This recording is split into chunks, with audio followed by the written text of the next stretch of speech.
So yesterday, Raynday, also known as Raynday Gaming, made a video called Matchmaking and Balance Complaints in Smite. If you don't know the video, I recommend checking it out beforehand, just so you get a better idea. You don't have to, I will pick up the points, but you know, it's just a nice gesture anyways.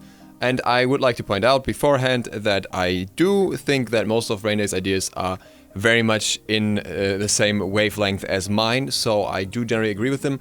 But with this particular video, I had some issues that I would like to address in my own response video to it, because I think it's worth talking about them.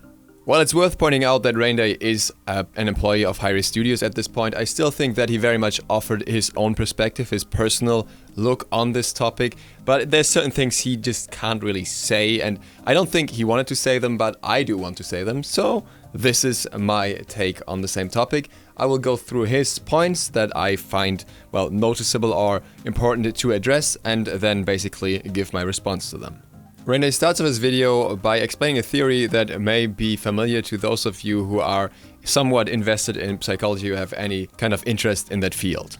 It is the theory that we remember negative experiences more than positive ones, and that basically somewhat between 5 to 7 good experiences have to be experienced in order to make up for a single bad one. This theory is one that is very widespread and I think is pretty much considered proven at this point. And I do agree with the theory. However, I do not think it applies in this particular scenario in the way it's portrayed here, but rather that different factors are more important here, and we'll get into that later in the video. His next point is why we BM. We BM because we have bad experience in regards to matchmaking. I do think that is a factor for BM, but I also think there are many factors for BM, for bad mouthing, for harassment, all that kind of stuff. You can just have had a bad day, you can just have one teammate that you don't like, you just get stomped by your lane opponent and it pisses you off. There's so many reasons to be upset of some sort and that leading to BM that I don't think that matchmaking is everything here, though obviously it is a factor. Then Raynday goes on to explain how we basically perceive the way the system is meant to be a little bit, well, wrong from what it actually is, because we kind of expect perfection from an inherently imperfect system. This is also a point I can agree with. I do think that matchmaking in itself can never be perfect. You would have to have 5 clones on each team to have perfect matchmaking, and they all have to play the same role every game. That's not gonna happen, obviously. So I do agree to some extent that we can't expect the system to be perfect. But for me, that doesn't mean that we can't expect the system to be good. His next point is one that I very strongly disagree with. His point is that if every game was bad matchmaking, you would have left. I do not believe that is true. Many people probably have left because of matchmaking, so it's not like saying you all don't leave because matchmaking is good. Most people who leave because of matchmaking just don't feel like talking about it anymore because they've moved on to other communities. And also, even if every game had bad matchmaking, but the rest of the game was so good that it made up for the bad matchmaking, then you would probably stay. If you have the best game in the world and the only flaw with it is the matchmaking, then, well, you'll have bad matches, but you still have an amazing experience anyways, and you will be willing to keep on playing and just complain about the matchmaking. Out of that, Raynday concludes that you must primarily have positive experiences because you haven't left, which I then think is kind of falling in the same direction, same category. It doesn't really work that way. He says that small things get turned into a big issue, so only the bad matches get highlighted. Now, to some extent that's probably true. Some people probably get really upset about a particular single bad match. That's the one that I get sent on Twitter, which I can only say to that it's like, yeah, well, it's a bad match, what can I tell you? And realistically, there is a point to this. There is the point to people just cherry picking the worst matches of them all. But the fact that they're even so upset about these really bad matches is probably not coming from the fact that only these matches were bad, but rather that they're experiencing an overload of generally rather bad matches, or not matches that they feel good playing, and then the really bad ones come out that they can highlight and say, look, in this one I can really show you how bad it was because there was 3 people who weren't even level 30 against a full level 30 pre-made team or something like that. Which, realistically, shouldn't even happen. Raynday goes on to say that the game is otherwise fun, which I do agree with, but I don't think that excludes the fact that matchmaking can still be a problem. From that point, Raynday moves over to talking about balance. I will not address that in depth here. Basically, his main point in that particular part of the talk is that balance is a constantly shifting process. And that is something I very much agree with. And I also agree with the following points of how some people feel really strongly about balancing. And I would honestly say a lot of people that feel really strong about balancing have very little experience with it and, well, often exaggerate a lot when it comes to certain changes. For example, not everyone, obviously, I'm exaggerating myself here, but many people did say that after Tyr's last nerf, he would be garbage. The buff would have brought him into top tier, and then the nerf would have turned him into garbage. After the nerf, Tyr was still successfully played in the SPL, so maybe he didn't turn into garbage. And this is just one of many, many examples where people completely over and underestimate changes just because it's something that goes against their own personal preference, against their favorite god, and so on and so on. Obviously, there are reasons to complain about changes. There are reasons why we complain about changes, and sometimes we go overboard with that, and sometimes it's just important that we want our own voice heard, and I'm like that. I do my take on the patch notes where I say if I think a buff is too strong or too weak. I will rarely say, oh my god, this is gonna turn this god into complete trash, but I will say that something has a significant impact and that something was maybe too strong or too weak, and that's my perspective. But then again, I do not think that I have the most educated perspective possible, but my perspective is coming from someone who has experience in the game, and it is reflected to some extent, and I know that I cannot completely predict the outcome of any change. I have an expectation where it's gonna go, and that's what I'm pointing out. Some people that have only just hit level 30 suddenly think that they know everything about the game and they know what a change will do. And that's where it's kind of a bit awkward when it comes to the whole balancing talk, because I often get these messages of people saying, yo, this god is completely ruined by Hyras, and I'm just like, maybe he's not. Maybe you should just play him again and he's not that bad after all. So much on the balance part, and then Raynday combines the balance part in matchmaking and says both are in flux, both are in a constant movement because of the changing ecosystem they're in. And I don't think you can apply that the same way.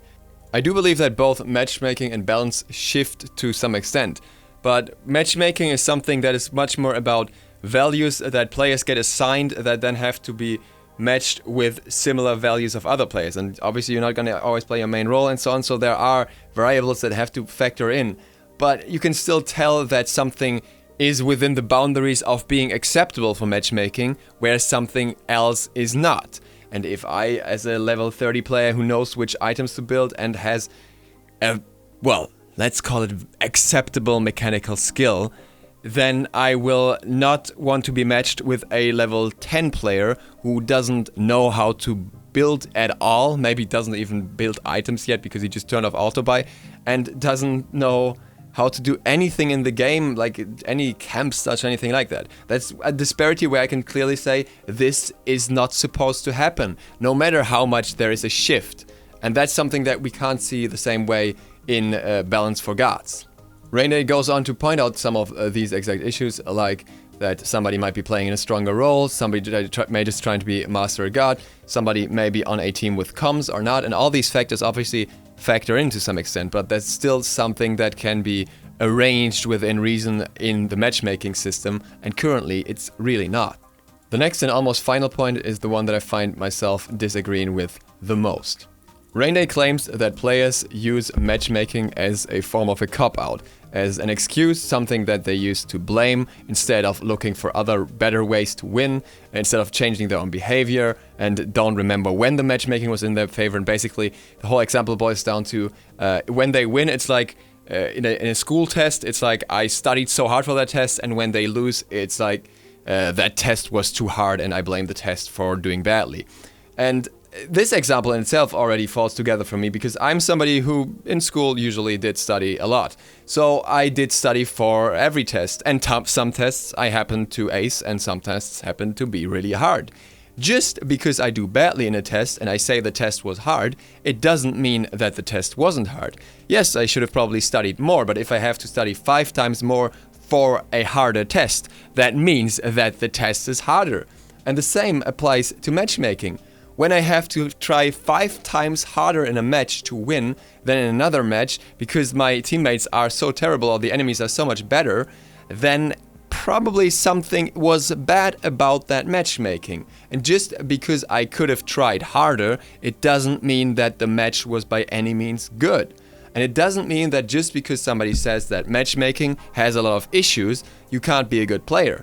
Pro players frequently complain about matchmaking and they are playing on the highest level. So if they still find reasons to complain, usually about teammates that don't even understand the game yet, then you will see that this is an issue that doesn't really boil down to just your mindset being a problem in that context. The last thing that Raynday says is basically that matchmaking has its off days or ups and downs. And that's something I don't see. I can't say that a system that works as intended when it comes to matching certain values should have ups and downs. It's a automated system. Obviously, you won't always have the same player pool to choose from, and sometimes some players will just be overrated and get thrown in there and stuff like that. But that doesn't mean that the system in itself should have these kinds of struggles. For me, the current matchmaking system has some very inherent flaws that mostly come down to the fact that it's forced to give you a match. In early times we had matchmaking which would tell you that it couldn't find a suitable match for you. That's no longer the case. Everyone gets put into a match eventually, instead of just letting you know after 10 minutes that, look, we can't find the right match for you right now. Because of that, we're forcing level differences together that shouldn't be fit together. We're forcing 5-man premates teams against like 2 duo premates or even like 5 solo queuers. We're forcing various people of very different skill levels together just because in the short time that the queue system has to find others for you, they don't find the right ones. And even if they have enough time and enough of good players, you still have questionable stuff. Like sometimes very good players will intentionally queue at the same time in the same zone and in the same server area and try to force getting matched together, and even they happen to not get matched together because the algorithm thinks that that poor person that just hit level 30 really needs to find a match now because he's been waiting so long. And that just doesn't add up. I can very much tell if players in my game are good enough to be there or not, or too good to be there either. There are certain things that you obviously will not always see. For example, it's easy to see if someone has item knowledge because you can look at that, but it's not as easy to see if someone has the right map awareness until it happens that you notice that he doesn't have the right map awareness, or if someone has good mechanical skill to make up for lack of knowledge in other areas. But all of those factors can be factored in to some extent in the overall rating of a player, and they shouldn't differ that much depending on which role you're playing. Somebody who is good at one role will not be completely awful at another role in most scenarios. There are exceptions, obviously. So all of this, yes, it can be to some part explained by certain things that change within the game, but I don't think it explains the overlying issue here. As much as Raynday emphasizes that we primarily should have good experiences and only the few bad ones stick out, I do not think that's the case for Smite in its current state. I know for myself personally that if I want to win, I either have to play a hyper carry in my main role and just try as hard as possible and just completely ignore my teammates, or I have to play in a pre-made. If I play with randoms, I have the odd chance of winning, I have the odd chance of having a fair match, but it's very unlikely. And even in those matches where I just 5-man pre-made queue, it's not like it's going to be a fair match. It's most likely going to be a stomp if we have comms, or it's going to be a bit more of a struggle when we don't have comms. But the amount of actual fair and fun matches that we have in Smite, in my opinion, is way too low.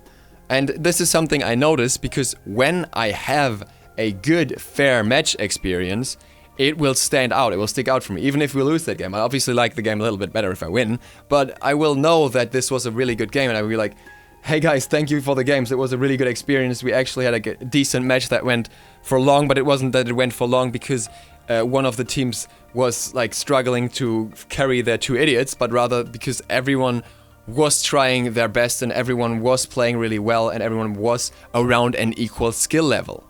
And I wish that we had more of those experiences, and I think it would do really well for Smite, because for me personally, this is the biggest reason, the biggest problem that Smite has, the biggest reason that I would ever turn away from the game, because matchmaking in its current state makes so many matches less fun than they could be, when everything else about Smite I find very enjoyable. With that, thank you guys for watching. Again, if you haven't checked out Raynday's video, I highly recommend checking it out. If you aren't subscribed yet, feel free to click that button and click that beautiful bell. See you for the next one tomorrow. Duke Sloth, out.